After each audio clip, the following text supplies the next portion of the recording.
Boa tarde, sétimos, como vocês estão? Espero que bem, né? Então é o seguinte, o que que a gente vai fazer hoje? Eu já mandei essa aula para vocês já assistiram essa aula lá no Centro de Mídias, foi a primeira aula de figuras de linguagem. Por que que eu estou retomando esse conteúdo? Primeiro, porque a nossa AP ela está aí e ela vai acontecer semana que vem, tá? Então, um dos conteúdos da AP dizem respeito às figuras de linguagem. Além desta aula, que eu vou retomar o que foi passado já, inclusive pela própria professora, porque foi uma aula boa, de verdade, tá? Então, a gente fazendo anotação, a gente entendendo, a aula tá disponível, o link tá aí para vocês poderem olhar, mas eu não sei se todos olharam os slides, então eu vou usar os slides que eu disponibilizei no grupo para dar a aula de hoje, tá bom? Então, estou utilizando o meu computador dentro do slide aqui que eu mandei para vocês. Vocês já fizeram também uma atividade utilizando música ou poema, buscando a figura de linguagem anáfora. Então, hoje eu vou fazer um apanhado de todas essas figuras, utilizando o slide que eu passei, a aula da professora, e vou apresentar mais uma. Depois, no grupo, eu vou disponibilizar os exercícios que vocês vão buscar do livro que vocês já têm em casa. Então, vocês vão pegar esse livro, eu vou falar quais são as páginas onde a gente encontra essa matéria e vocês vão fazer os exercícios, tá bem? E aí, no nosso próximo encontro, eu vou fazer a correção desses exercícios, tudo bem? Então, vamos lá. Na nossa primeira aula, o que ele traz pra gente, ó? Que as palavras, elas podem ser usadas visando a comunicação de duas formas. Então, o que eu tenho que lembrar? Que a palavra, ela vai aparecer para mim no seu sentido real e no seu sentido figurado. Ó, vou aproximar um pouquinho mais para vocês poderem olhar. Então, o sentido real é o sentido usado no dicionário. Então, a palavra, ela não vai ter uma outra roupagem. A palavra em si, ela vai ser única, tá? E o seu sentido figurado é quando a gente fala de conotação, né? Então, a palavra, ela ganha uma outra significação. Vou até trabalhar com o que foi citado em uma das aulas também do Centro de Mídias, quando eles pegaram aquele conto que nós trabalhamos também para fazer uma manchete e o lead, que é a mentira e as penas, né? As penas faladas dentro do conto são penas realmente de uma galinha. E a professora ainda deu o exemplo, né? Então, pena aí tá no seu sentido real, no seu sentido literal, ou seja, ele foi usado utilizando e explorando a denotação. Vejam aqui, tá? Enquanto que a conotação, vou pegar a mesma palavra, então eu vou pegar pena e vou dizer assim, ó, aquela situação me dá pena. Então, pena, ela vai servir de uma outra forma. Então, não é mais o sentido real da palavra, que é o sentido que normalmente a gente usa. A gente deu à palavra pena um novo significado. Tudo bem?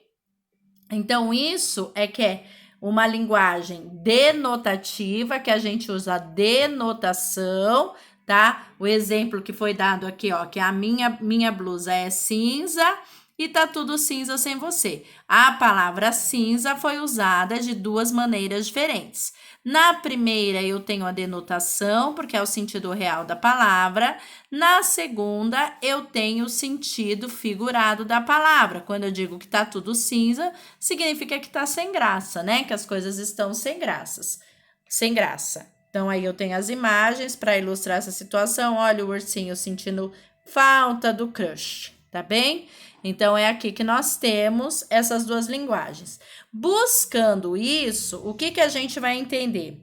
Se o objetivo da nossa fala, né, ou escrita é reforçar uma ideia, é melhor para todos nós, né, numa linguagem expressiva na literatura, podermos contar com a palavra no seu sentido figurado, ou seja, no seu sentido fora do que é habitual. A gente vai trabalhar a conotação.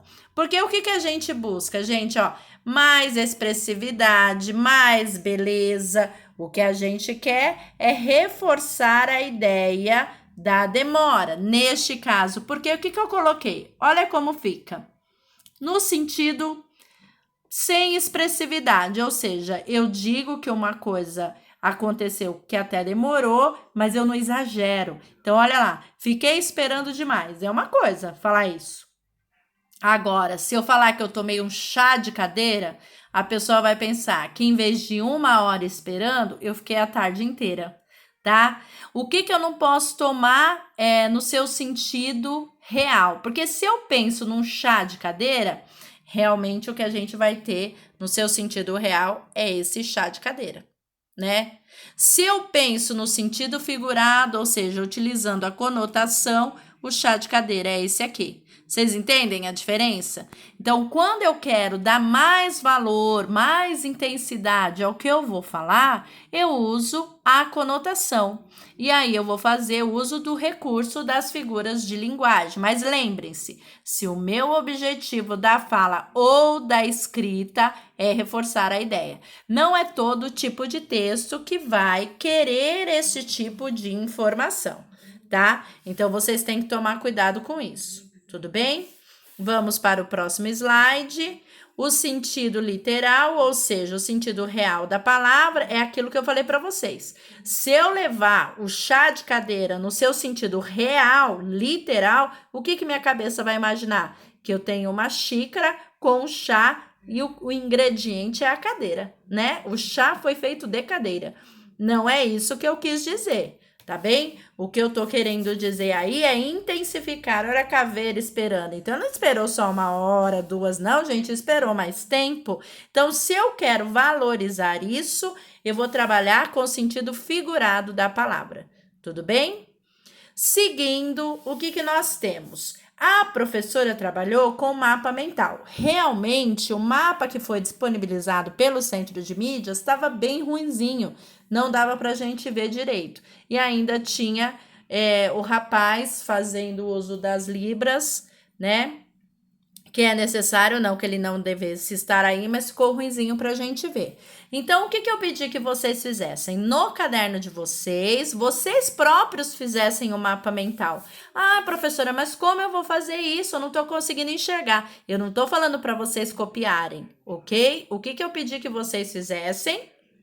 A professora não deu a aula? Eu espero que vocês estejam anotando as aulas, né? Ah, então ela falou de metáfora. Ah, metáfora é isso. Ah, ela deu esse exemplo. Ah, vou anotar o exemplo. Lembrando, quem não assistiu a aula, naquele dia que foi lá no dia 4/5, ela está disponível pelo canal do Centro de Mídias no YouTube. É só rever a aula, tá bem?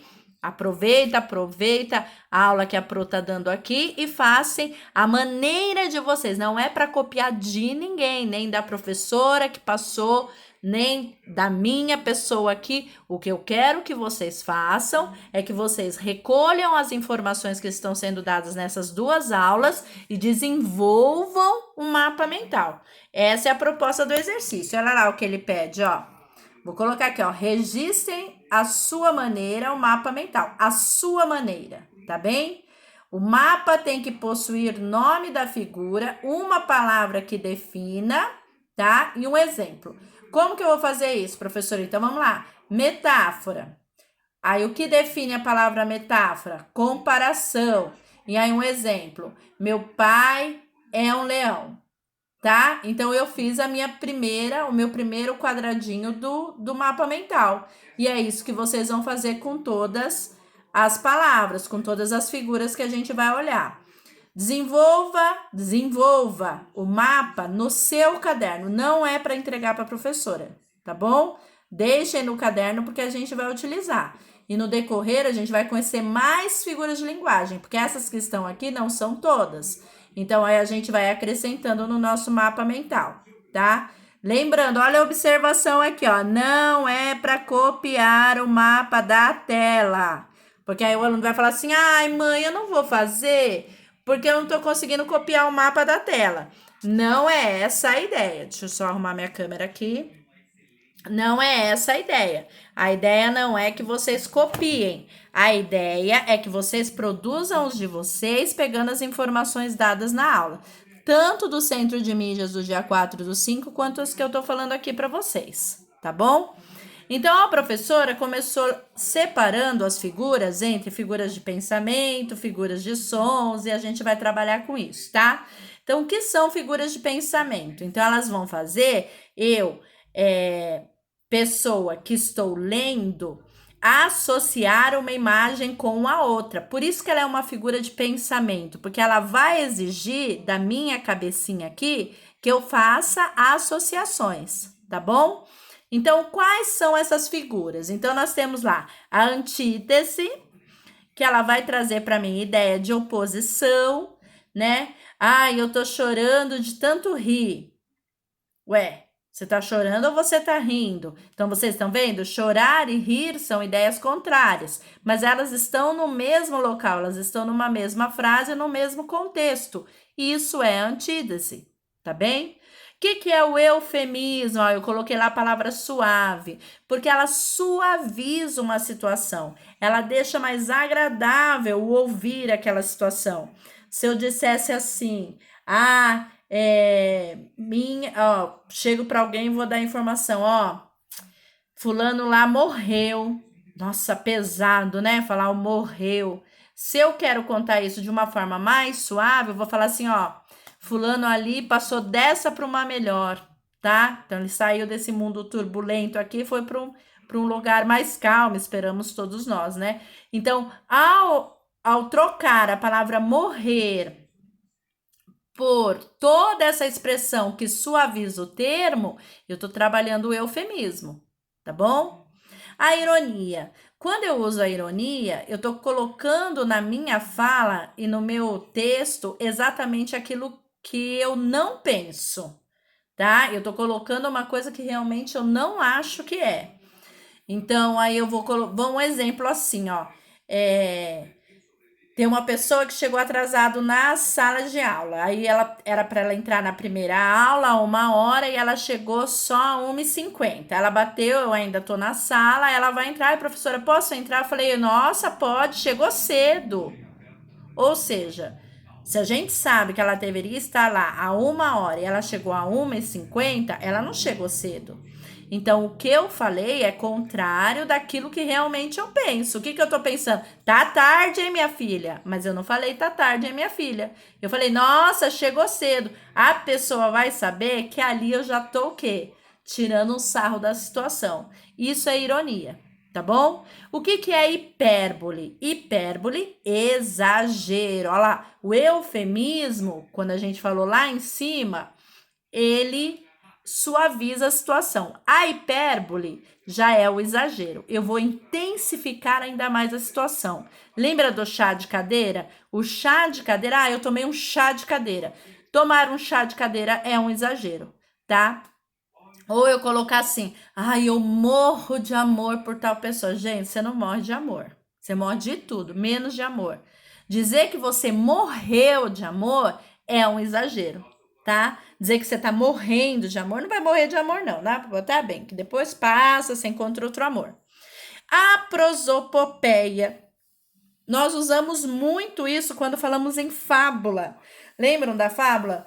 Da raposa e as uvas, né? Da tartaruga e a lebre. O que acontece nesse tipo de texto? Eu tenho animais que tomam e têm ações humanas. Isto é uma humanização, ou seja, um ser irracional passou a ter ações humanas. A gente vê muito isso no filme da Bela e a Fera, né? Lá, os utensílios da casa, que na verdade a gente descobre que realmente eles são pessoas, mas enquanto utensílios, eles têm vida, né? Isso é um recurso de humanização, ou seja, eu estou trabalhando aí a prosopopeia. A gente vê muito disso em todos os nossos textos, em vários locais. A gente só não tinha dado o nome antes, tá bem? Então, olha lá. O meu mapa mental já começou, olha lá, antítese, é o nome da figura. O que ela representa? Oposição. O que está faltando aí para vocês fazerem o mapa mental de vocês? Colocar um exemplo. Da onde vocês vão tirar esse exemplo? Da aula lá do Centro de Mídias que aconteceu no dia 4/5. Ai, não sei onde tá. Canal do Centro de Mídias no YouTube. Tem no Face também, tá, bebês?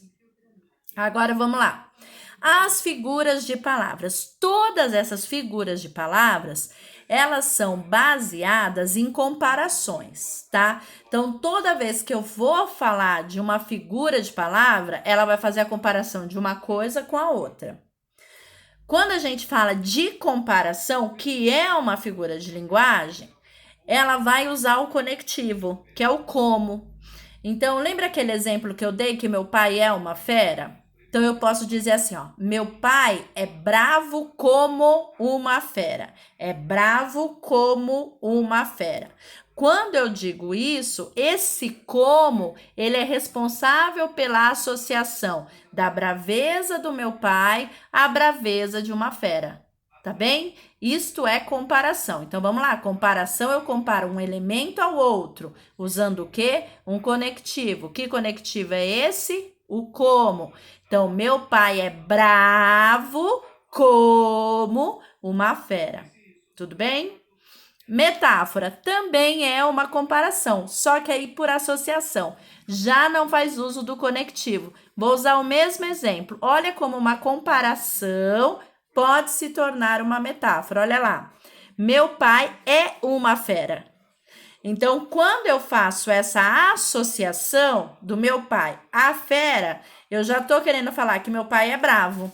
Automaticamente, uma pessoa vai pensar nisso. Eu não precisei levar você a pensar. Lógico que a gente precisa ter um repertório, né? Ter um pouquinho mais de conhecimento, mas nós conseguimos fazer essa associação. Quando eu falo meu pai é uma fera, eu não vou em nenhum momento, gente, pensa comigo, pensar que ele é um doce de pessoa. Se ele fosse um doce de pessoa, eu ia associar ele com outra coisa, mas não com uma fera. Tudo bem? Metonímia, nós usamos demais. O tempo todo. Então, quando eu digo assim, ai, minha mãe só usa Omo, né? Ah, minha mãe mandou eu comprar um Omo no mercado. Gente, Omo é a marca.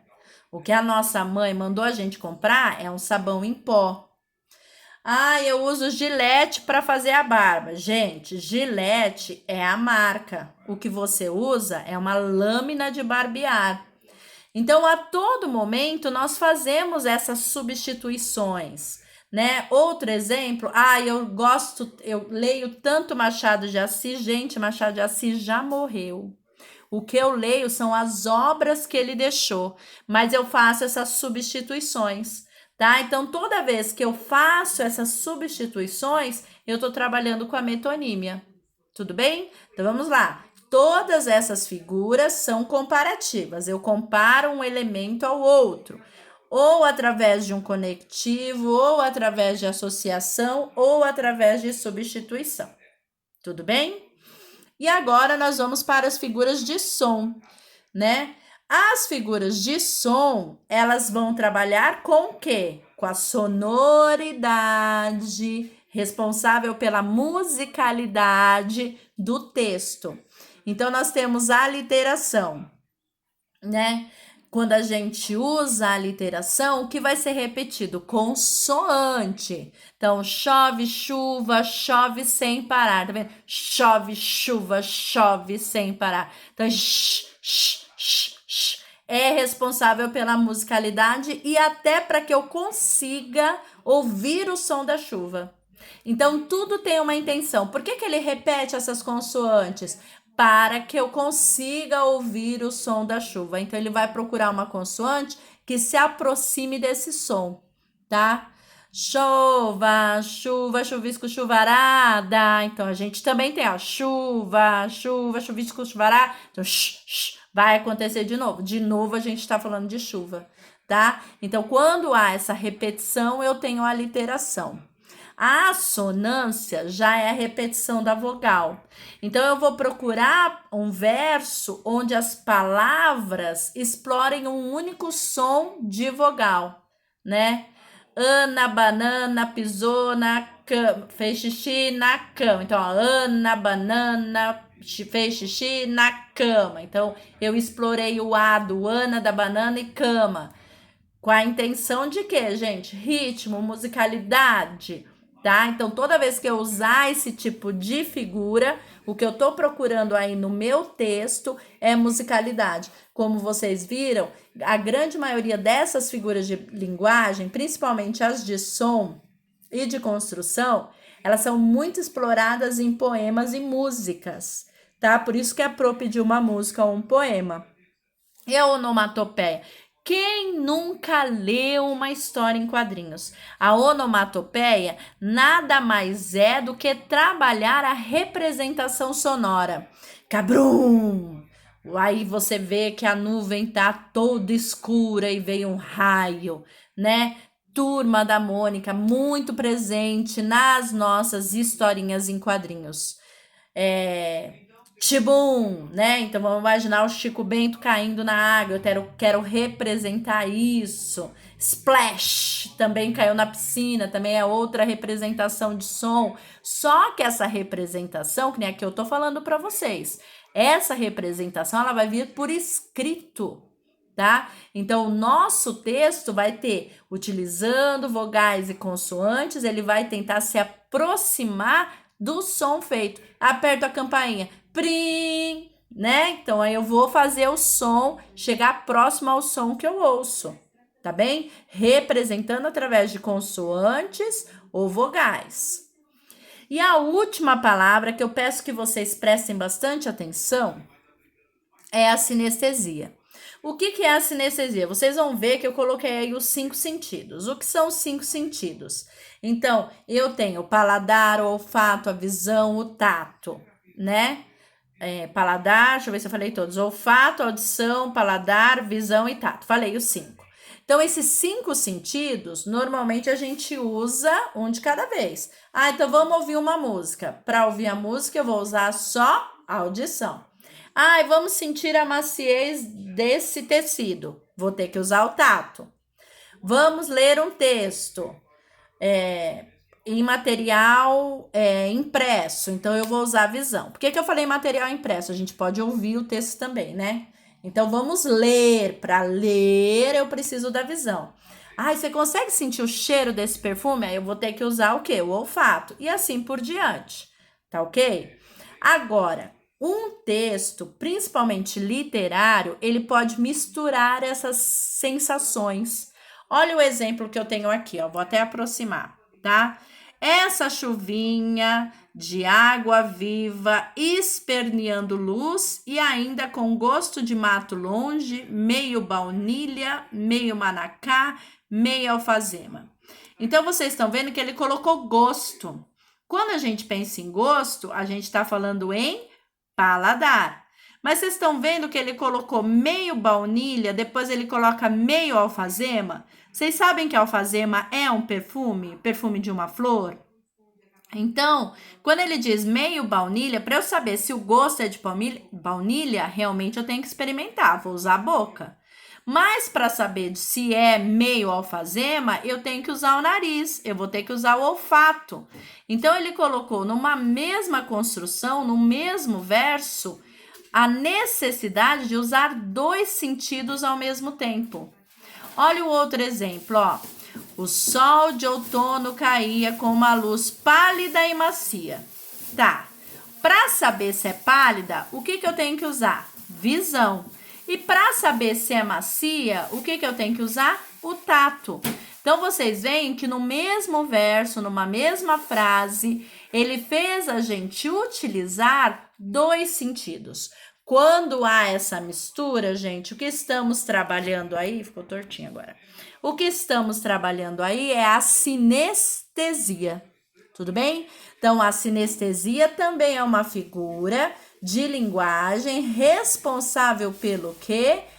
Pela mistura de sensações. Então, eu vou ter, se eu tiver só uma, não é sinestesia. Se ele tá falando só de paladar, não é sinestesia. Para se tornar sinestesia, eu vou ter que ter no mínimo 2 sensações sendo ativadas. Como a gente usou no primeiro, que é o paladar e o olfato, e no segundo que a gente usou a visão, para falar de pálida, e macia, que a gente usou o tato. Tudo bem? Vamos para agora lá. Repito a questão da aula, né? Então, a gente tem as figuras de construção, as figuras Ai, perdão. E agora nós vamos ter, a gente falando e pensando que era aula. Não, minto, perdoa. As figuras de construção. Então, nós já trabalhamos o quê? Anáfora. E nós temos o pleonasmo. O pleonasmo, eu falei para vocês procurarem nesse link aqui. Se vocês assistirem aqui, vocês vão morrer de rir, tá? Porque são dois comediantes nossos, brasileiros, que eles falam de como a gente faz uso disso no dia a dia. É interessante saber que o pleonasmo, ele é benéfico se for para um texto literário. Então, eu quero enfatizar. Vocês lembram que toda vez que a gente usa a conotação é porque a gente quer enfatizar alguma coisa, dar mais destaque àquela coisa. Então, eu uso o pleonasmo. Mas no dia a dia, vai virar vício de linguagem e vai ser erro. Então, falar assim, eu subi a subida, eu desci a descida. Não, isso é erro. Ele só é bem-vindo quando a intenção é reforçar a ideia. Então, eu vou falar assim, eu olhei com os olhos da alma. Então, eu reforço a ideia aí. Então, aí ele é benéfico, tá bem? De outra forma, ele vai trazer prejuízo para o seu texto, certinho? Fiquem atentos, que é o que eu falei, ó. Suba para cima, desça para baixo. Pleonasmo, ele só é uma figura boa para o seu texto, benéfica, se ele ajuda você a dar mais expressividade ao seu texto. Do contrário, você vai cometer erro de redundância. O que é a redundância? Você falar alguma coisa que já foi dita. Então, se você vai subir, é óbvio que é para cima. Se você diz que você vai subir para cima, você está sendo redundante, ou seja, você está sendo repetitivo. Descer, você só pode para baixo, gente. A gente não desce para cima. Então, se você usar isso de outra maneira, você vai chegar na redundância mais uma vez, tá bem? E a tarefa que vocês já me entregaram, que é a questão da anáfora. Por que eu parei aqui e não falei lá da anáfora e falei só do pleonasmo? Porque muitos acharam que a anáfora, ela poderia acontecer uma vez só, ou ela fazia parte de um verso, ou ela se repetia no verso. Não, olha lá. Eu sou a luz, eu sou a cor, eu sou as coisas, eu sou o medo. Então, ele repetiu em 4 versos a mesma expressão inicial, eu sou. Quando ele faz isso, aí eu tenho uso da anáfora, tá bem?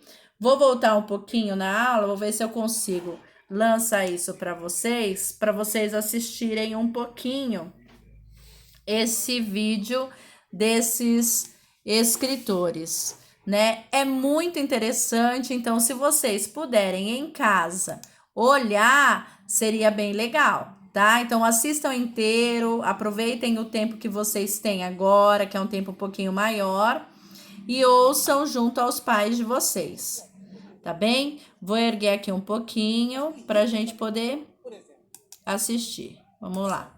Olha lá. Continua falando. Só que no dia a dia tem exemplos mais sutis que passam despercebidos, mas que irritam da mesma forma. Por exemplo, elo de ligação.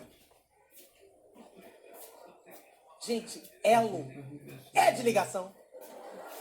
Senão não é elo, é argola. Uma argola, ser promovida a elo, tem que ligar alguma coisa sempre. Outra que todo mundo fala, não falta só o acabamento final. Se é acabamento, é final.